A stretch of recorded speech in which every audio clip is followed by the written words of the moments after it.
Hi guys, before I start Legend of Korra reactions, I just wanted to make a serious review on the Avatar series, Avatar The Last Airbender. So if you haven't heard already, I have already finished Avatar and it was a great series. That's my overall thoughts. I absolutely loved this series. And before I begin though, I just want to say that if I say any opinions, please don't get offended. It's just my opinion. Secondly, I'm not a very analytical, intellectual person, so if you're looking for a really analytical, in-depth, intellectual type of review, then this is this is not for you, because I'm not that type of person. But I do have a lot to say though, regarding each season. I would regard this in my top 3 animated shows. It's well written. I really like the plot. I really like the characters and the world building, and it was a really funny show as well. But despite enjoying this overall, there is one major criticism that I'd like to say in this review regarding the series. But before I say the bad point, or bad points, I like to say a lot of the good stuff because I have way more good stuff to say about the series as opposed to any negatives. I'm just going to say the general storyline of Avatar before I get onto the actual review. So the general storyline of Avatar is that it's about a boy called Aang who is the Avatar. He gets frozen inside this iceberg and wakes up 100 years later when he gets out of that iceberg. Once he wakes up, he meets Katara and Sokka, who are both from the Water Tribe. The actual plot is that Aang must learn all 4 elements so that he can defeat the Fire Lord called Ozai and restore peace to the world, which only the Avatar can do. So just from this concept, I knew this was going to be a show that I would really enjoy. So I'm really glad I went with my instinct, because I actually chose this anime over Code Geass and other animes. Did I just say anime? I meant animated show. Animated show, sorry. So when I say I went by my own instinct, I mean I went by my own choice. So a lot of people wanted me to react to Code Geass, and Code Geass actually won in the poll for which secondary anime I should react to after Hunter x Hunter. So when I finished Hunter x Hunter, Code Geass and Avatar got the most votes, but I knew I was going to enjoy Avatar way more just by the concept alone. So I just went by my own choice, even though Code Geass got more votes. But I am so glad I went by my own choosing, because I absolutely love Avatar.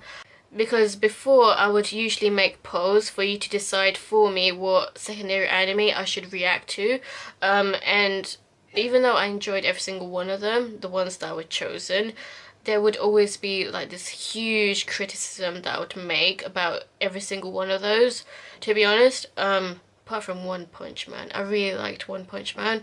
But like I just thought like it wasn't really my thing. Like even though I enjoyed it, like it wasn't really something that I'd even personally write about or something that I'm totally into. So like I absolutely hated Light Hyakami in Death Note, and so many people were triggered in the comment section. But anyway, that's a different story. So let's go on to the mini reviews of each season. And when I say mini reviews, I apologize if this does actually turn out to be a really long video. It is going to be a really long video, probably. So I'll try to keep it short. So I did like season 1. Season 1 was good. I was immediately hooked into Avatar from the very first episode.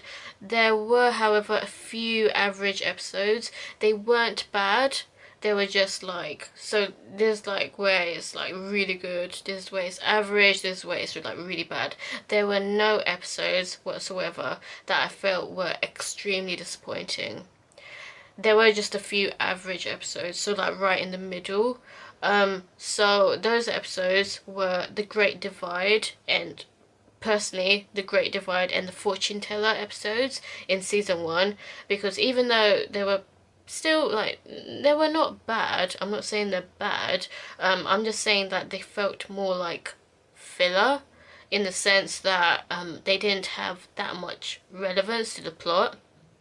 Um, like they were more like trivia, uh, like just like errands that characters would do, and it just wasn't that intense or that interesting to me personally.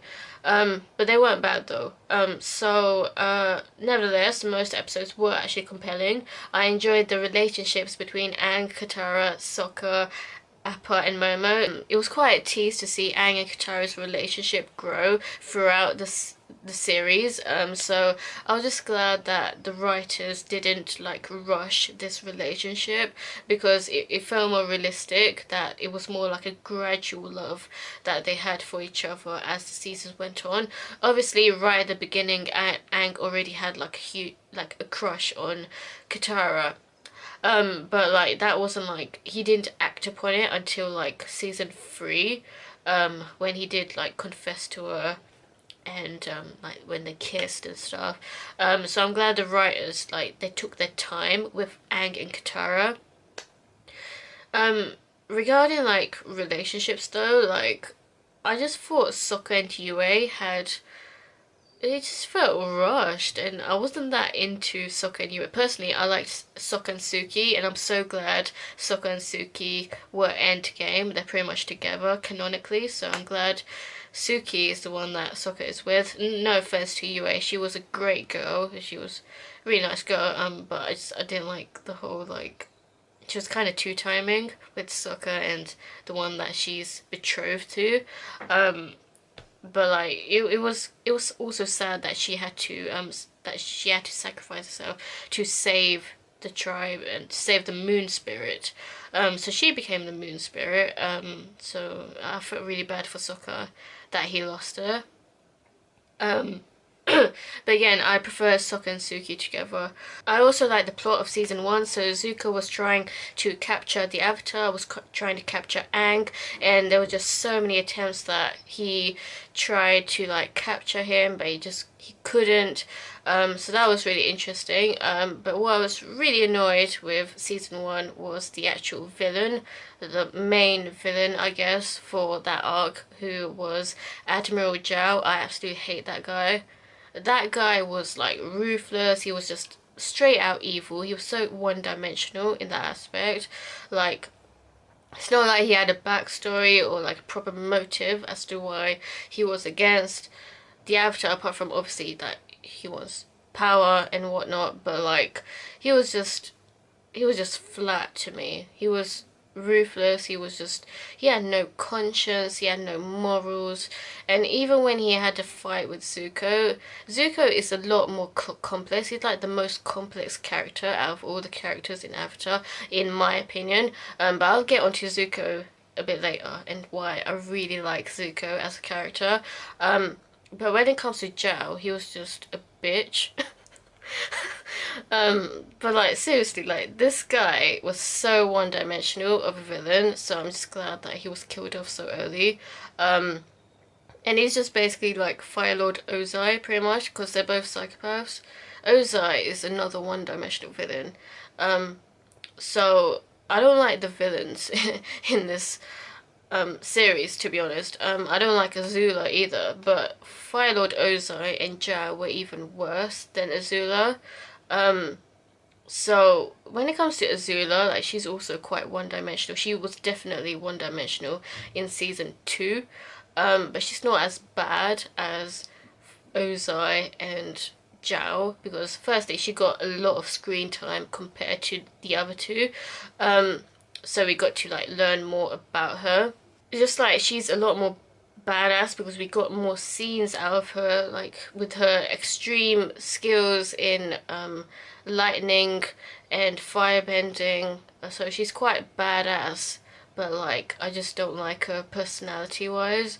But before I get onto like an in-depth character review on Azula, let's talk about my favourite episodes and least favourite episodes of season 1. So I'd say my favourite episodes from season 1 are The King of Umashu. I love Boomy. The Waterbending Master, even though I hated the sexism in that episode, but I really liked how Katara stood up for herself. and the Siege of the North Tribe two-parter, which was the season 1 finale. Those were the best episodes, I guess, of season 1. So season 1 was about Aang needing to learn waterbending, and he learned waterbending from both Parku and Katara. And season 2, now let's talk about season 2, which it just gets better and better. I feel like as the seasons went on, I really wish that Avatar as a whole was actually a longer series, and that there were at least 5 seasons, because it was just like, because there was just so many world building and like plot. Like, it was just amazing, and it was really compelling to watch this series. I felt it really should have been at least a bit longer, at least 5 seasons. I don't know about you guys, but I just felt it just went really quick, this whole series. Anyway, so season 2 was when Toph was introduced, and Toph joined Aang's crew, and Aang really needed to find an earthbending master, because as I said before, Aang's goal in this whole series is to learn all the 4 elements so that he can defeat Fire Lord Ozai during the Sozin's Comet. So he was in a pressing deadline, and so like time was running out. He needed to learn all 4 elements. So season 2 was all about learning earthbending, and it was a struggle. It was initially a big struggle for Aang, and when Toph was introduced in the Blind Bandit episodes, which is actually one of my favorite episodes of season 2, she initially, for first impressions, I'm going to be honest, she was a very, she barely had manners, let's put it that way. She was tomboyish, she was rude, she was really rude towards Aang and the others, so I wasn't sure whether I was going to like her, but I knew that she was a popular character, so I knew that I was going to grow into her, and she is one of my favourite characters. She is absolutely badass, and it's just, I mean, she just, at the beginning I thought like, oh, I don't know how I'm gonna feel about her, but like I quite actually appreciated her, for like, she has this contrast type of personality with Katara, especially when Toph started teaching Aang earthbending. She came across as a really strict teacher, someone who would instill discipline and really make Aang work. Whereas Katara was a lot more encouraging, she was a lot more understanding of Aang's capabilities. So seeing that contrast between these two teachers trying to teach Aang both earthbending and waterbending, I was like, oh man, I personally, like, when I reacted to those episodes, I didn't agree with Toph's method of teaching, because personally, I don't know if you guys know, but I'm actually a tutor myself, so seeing someone being extremely strict is like the total opposite of how I teach my students. I'm just a bit more relaxed and a more chilled type of teacher. So like, I teach my students like, I mean, I can be strict sometimes, but I'm not like, you gotta do this, you gotta do that, you know, like, I'm more chilled and I'm more laid back about it. So I resonated more with Katara's style of teaching, where she was more encouraging as opposed to being really strict. But to each their own. I'm not saying that Toph's method of teaching was bad. She actually did teach Aang really well, regardless, because he did actually learn eventually. I just feel like he could have learned better if she was just a bit more encouraging, because if you so in terms of teaching theory, if you are more encouraging, kids are more likely to actually learn, and actually enjoy the lessons more. But that's just what I'm saying. Don't attack me. But she is actually a great character though, so I'm glad that they added Toph into the crew. And it was kind of awkward but kind of funny that Katara and Toph constantly had these cat fights, because like they have such contrasting personalities. Like, Toph is very grounded, strict, more manly, and Katara is more emotional. Like, she's more tied to her emotions, and she's a lot more passionate than tough in terms of emotions, but she's also really kind and caring. She's very motherly towards the crew, and that's what I really like about Katara. But with Toph, like, she's also amazing. Like, she's more level-headed compared to Katara. So I really like the contrast between these two characters and what they bring to the team. I also really like how strategic Sokka is, but I think I'll mention that in a bit. So season 2 introduced Azula as the main villain, and I'm gonna be honest with you, I'm not the biggest fan of Azula, especially in season 2. I think in season 3 we saw like a tiny bit more substance in her, as opposed to just her being an absolute copycat of her own father's ideals. So she was very much like a copy of her own dad, in terms of like just being really evil, like absolutely hating the other nations and wanting the Fire Nation to invade all the other nations. And but she was really clever, and she was really skilled. She was very skilled. Like, her lightning abilities and her firebending were like really top level. So she was a force to be reckoned with. So, but I didn't like her personality. I just thought she was, sorry, but she was just so mean to Zuko. She was mean towards Iroh, because obviously during season 2, Zuko and Iroh got banished from the Fire Nation, and they became homeless, and it was really sad seeing Zuko and Iroh homeless, and just Azula constantly trying to find them, and also Aang as well. Oh man, it was just, it was really sad how they were treating Zuko and Iroh. Like, what kind of sick father banishes their son and like tries to kill him as well so many times. Anyway, so Azula, like, she didn't really have much of a motive. That's how I felt. It's the same thing with Ozai and Admiral Zhao. Like, they just felt like they were being evil for the sake of being evil. But with Azula, at least we saw more screen time for her. So we did see like backstories of like Azula and Zuko as kids, but it was more from Zuko's perspective. So Zuko remembers that his mother left them when they were kids for his own safety, but they don't know like where she is. But she was banished from the Fire Nation, but we don't know why she was banished. So that was always a question that I asked, and that I still ask, because it wasn't totally answered. All Ozai said in season 3 was that she got banished because she committed treason. But according to him, her punishment was actually really light, and I guess if it wasn't for her position as the Fire Lord's wife, she might have got like a bigger punishment. So I think she killed someone. Some of you guys said that she killed Azulon, Zuko's grandfather.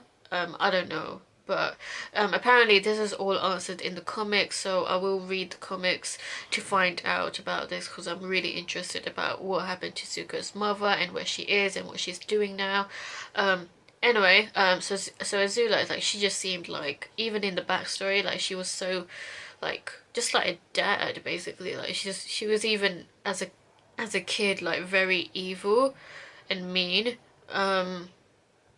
So I just wish that they actually had more character development for her, like her turning to evil as opposed to already being evil as a kid, if you understand what I'm trying to say. So because like their mother was, it's like Azula, her character development in season 2 was just not there. Like all we got was that Azula has trouble like trying to express her emotions, and that's what we saw in the Ember Island episodes. Because Zuko, Azula, Ty Lee, and May, they went to Ember Island. I don't know if this was in season 2 or it's at the beginning of season 3.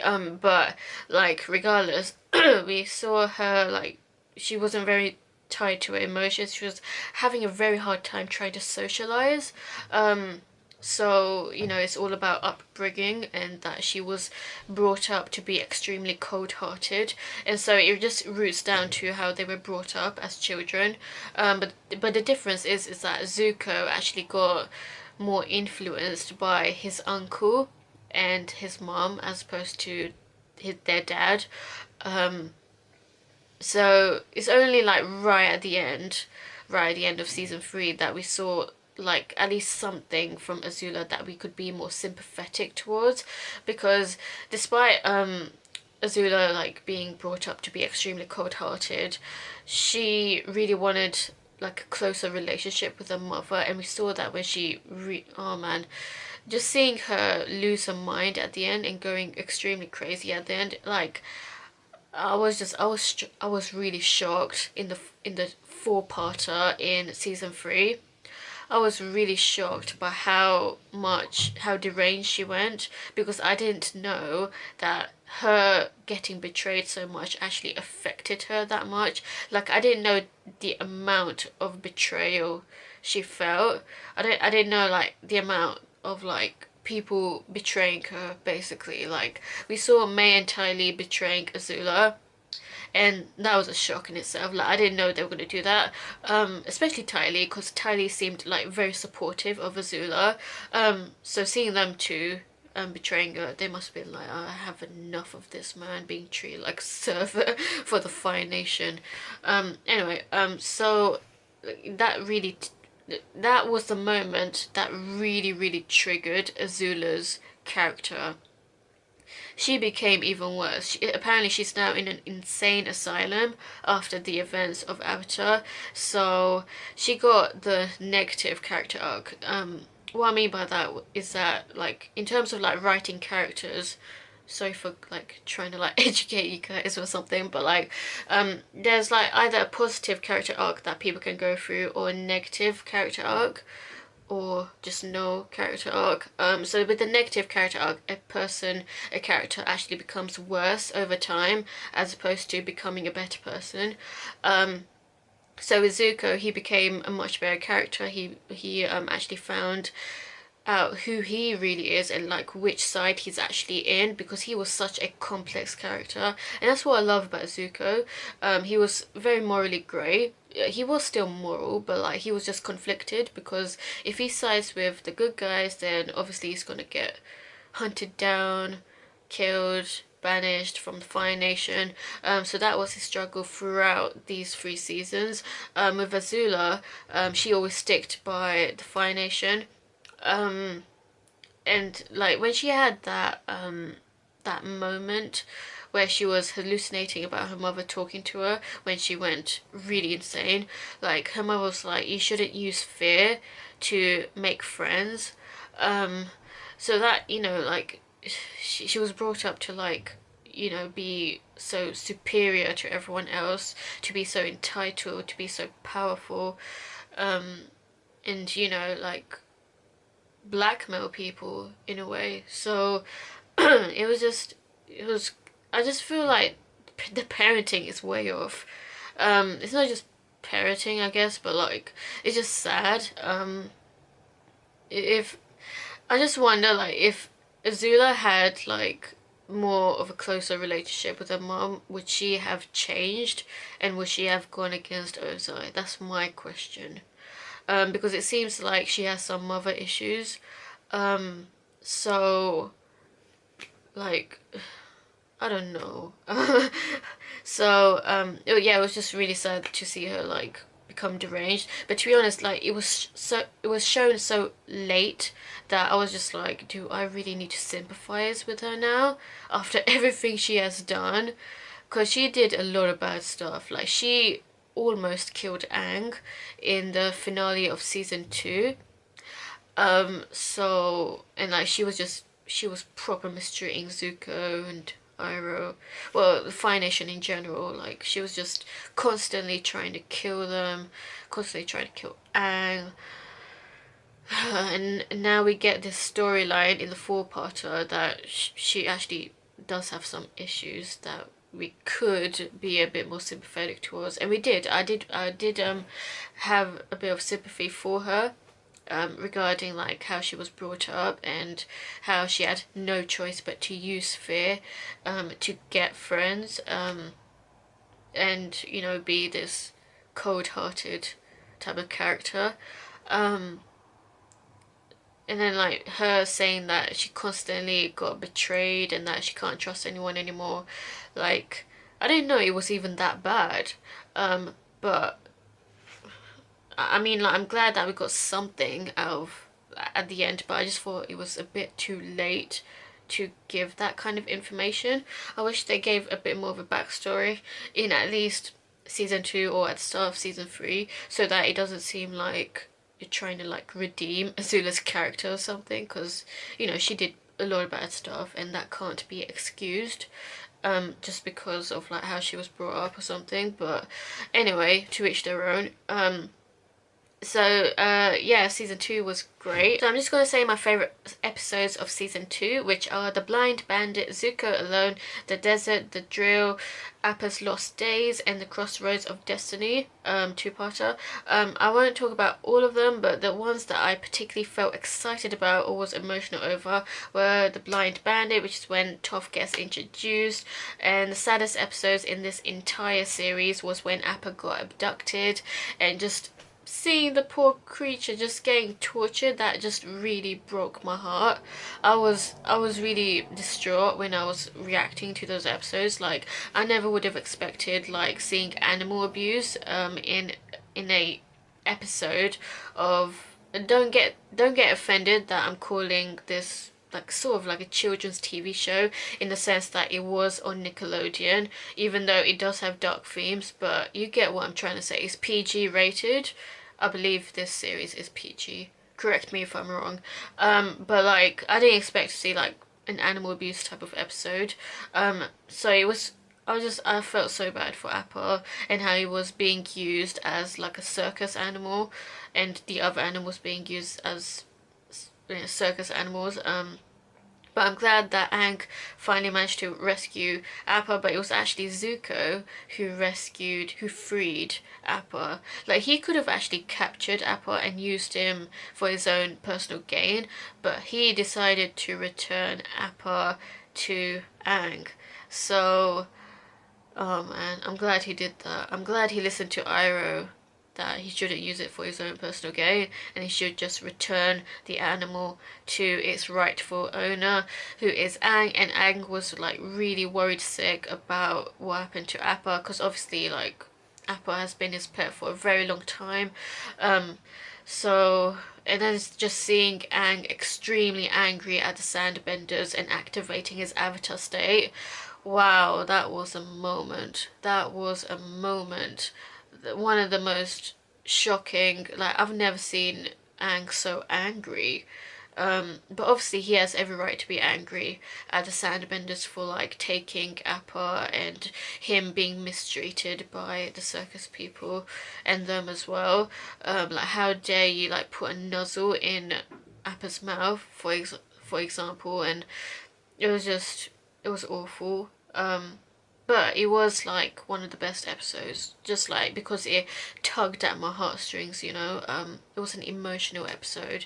Um, yeah, I don't think I have a least favorite episode for this season, but I guess the filler called The Tales of Ba Sing Se just was not as interesting as the other episodes in season 2.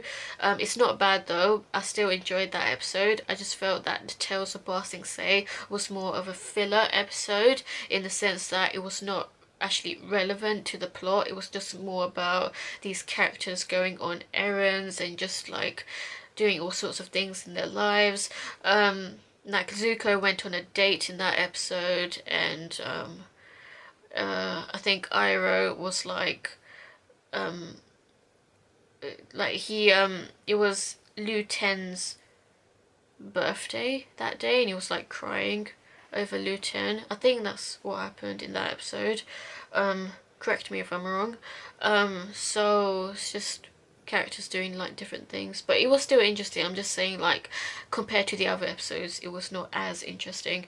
But yeah, overall season 2 was amazing and was better than season 1, so let's get on to season 3. So with season 3, Aang needed to learn firebending, and it was extremely hard to find a firebending master. He did get a firebending master in season 2, I believe, or was it the beginning of season 3? I don't know, but that was like for a short time though. He needed to find like a proper firebending master, and it was difficult because a lot of Fire Nation firebending masters are like using it for evil purposes. So that was the issue. And then throughout season 3, the gang had to like disguise themselves as Fire Nation people because they were being hunted down by the Fire Nation, so that's why they had to be disguises. Meanwhile, Zuko was in a relationship with May, and I really liked their relationship. I thought it's a little bit quick, but at the same time I still like them. What I mean by quick is that it was slightly rushed, that all of a sudden they're together, but like we didn't see any interest from Zuko, from like Zuko having any interest in May in previous series, in previous seasons. But nonetheless, they had quite a passionate relationship. We saw them kiss quite a lot in this season. But I mean, they're cute. I was actually sad that Zuko dumped May at one point.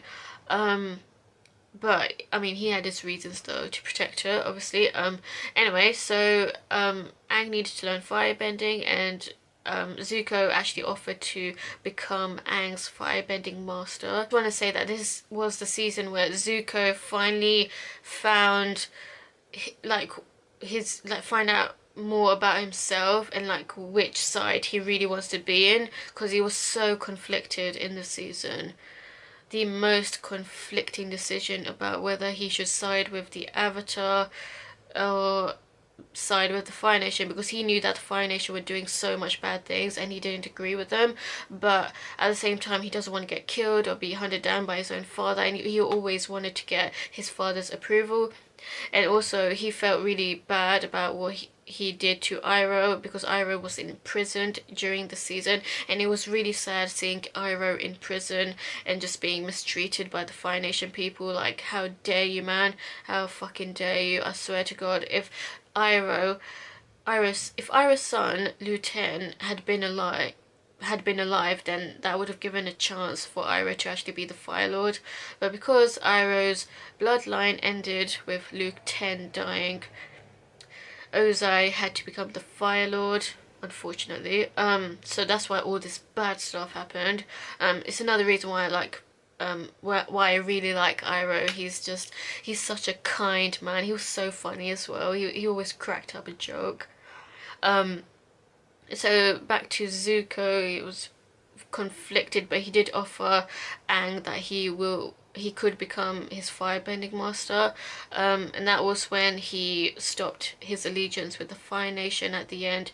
And I'm so glad Zuko actually stood up to his father, because it does take a lot of guts. This is a ruthless, heartless man, but I'm so glad he stood up to his own father and said, no, I'm not gonna be siding with an absolute criminal who invades other nations and kills people who doesn't agree with him. So yeah, and it took Aang's crew. Obviously, they have every right to not trust Zuko, because Zuko before betrayed Katara's trust and their trust as well. So initially, Aang's crew couldn't accept Zuko into their crew. But after thinking, and because they were on a deadline that Aang really, really needed to learn firebending, and because time was running out, because it was almost at a time when Aang needed to fight the Fire Lord. They did eventually accept Zuko into crew, and Aang accepted Zuko as his firebending master. So Zuko was a very strict teacher, just like Toph, but he was more, he was just worried that that because time was running out basically, so he needed to like really discipline Aang to be more focused with his firebending. So yeah, so my favorite episodes of season 3 are Sokka's Master, the Avatar, and the Fire Lord, the Day of Black Sun, two-parter, the Boiling Rock, two-parter, and the Sozin's Comet, four-parter. I won't talk about all of them, but I'm so glad Sokka was not overlooked as a character. I was worried throughout this whole series that Sokka was going to be completely overlooked because he does not have any elemental bending powers like the other kids do. So, and Katara and Toph, they all have bending abilities. So they got a lot of like cool moments, and I was worried that Sokka was just going to like get a backseat in all of this and not have any moments to share. So I'm glad that they actually dedicated a whole episode to that, and also he is so smart. He has always shown his strategic and smart side, and it really paid off in the end. Because if it wasn't for his strategies, his clever plans, and his sword fighting skills, then you know, like defeating the Fire Nation would have been really difficult. So props to Sokka. He was very clever, and I'm so glad he ended up with Suki. I really like Sokka and Suki's relationship as well. As well as Aang and Katara's, and Zuko and Mei's.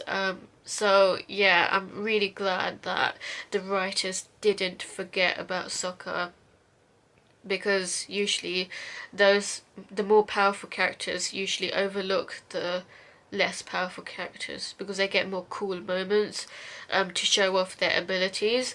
So Sokka, he obviously doesn't have any waterbending powers, but he became a swordsman. He got swordsman training from a swordsman master, and he actually created his own sword out of meteor.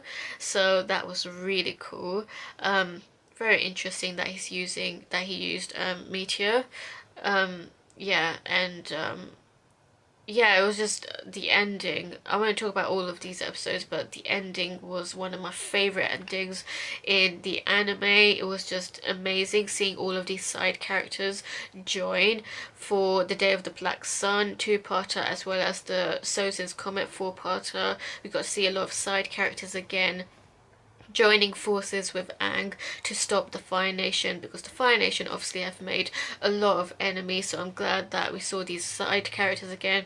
A lot of them were really badass. We saw Suki with her ninja-like skills, performing certain stunts, and the swamp people, the swamp guide, swamp dude that was like waterbending the swamp monster around him, as well as Jet and them, like just like throughout the series. I mean, yeah, so brilliant. Season 3 was the most intense and the most interesting arc. Did I say arc? I mean season, out of the 3 series. So yeah. So I just want to answer a question. So someone called MT Rex in the last Avatar reactions comment section asked me which character I thought had the best story or biggest impact in the story. I would have to say Zuko. Because Zuko was such a complicated character, as I said, and you know, like him trying to like find out which side he's actually on, but I really liked Iroh. So Iroh is my favorite character. Like Zuko had the greatest character change, because at the very beginning he needed to capture the Avatar to regain his father's honor and to be part of the Fire Nation again, because he initially got banished, and then he became homeless when he didn't side with the Fire Nation during season 2, and then when he did something by actually betraying Iroh and actually fighting against the Avatar with Azula in the season 2 finale, he actually joined the Fire Nation again. So he was just going from one side to another. It was quite frustrating for me, but it was interesting though. But I'm so glad that he chose peace and that he wants to make sure that he creates a peaceful world as the new Fire Lord. And I'm so glad that he stood up to Azula, because Azula was offered to be the new Fire Lord. That's what Ozai wanted, but Zuko challenged Azula, and I'm so glad he did. Now, I want to talk about Aang and how much I like his character. So, Aang is quite a badass. He was very skilled, he was very noble, he was kind, he was friendly, he was very understanding, and I really liked how he used his spiritual beliefs as a monk to like influence his decisions, especially at the very end, because at the very end he was conflicted. He really did not want to kill Ozai. That's not what he wants to do, how he wants to solve the whole issue with the Fire Nation, destroying everything, destroying the other nations, destroying the Earth Kingdom, which was the plan at the end. So I thought, okay, that's understandable, even though Ozai is an absolute dick. And it would be better if he wasn't in the world anymore. But I totally understand how he, for his own like peace of mind, he doesn't want to kill anyone, regardless of how evil they are. He wants to, if anything, there should be like a life imprisonment for Ozai, and that's what he did at the end. He actually restrained Ozai and actually took away his fire-bending power, and I was amazed by that. So I thought the lion turtle was a bit random. I didn't know, like, there was no mention of the lion turtle before, so I was like, oh, this is a bit random that energy bending is being offered now and it's being mentioned now, like right at the last minute. So I really hope we get to know more about energy bending in Legend of Korra, because I didn't know that there was energy bending, like it was even possible for someone to take away your fire bending power or any bending power. So but that was a solution, so I'm glad that was a solution. I was thinking that it would be best for Ozai to lose his power, but I didn't know if it was even possible to do that. I'm so glad it was. So the lion turtle basically gave Aang the knowledge of how to take away Ozai's power. So that's what he did at the end. Dang, I was quite confused at that moment because I didn't know about energy bending back then, and it was really hard to like hear what the lion turtle was actually saying, because he had a really weird voice. But nevertheless, he did, I did understand that he lost his power after that. So yeah, I'm really glad how it ended, and I really like the characters. So yeah, I'm looking forward to Legend of Korra. I don't know if I'm going to like Legend of Korra as much as Avatar. I've heard that it's not as good as Avatar. And to be honest, I really like Aang as a protagonist, so I don't know how I'm going to feel about Korra. But I am open-minded because I really did love Avatar, so I do have high hopes, high expectations of Legend of Korra. So yeah, what did you think of Avatar as a series? Let me know and stay tuned for more.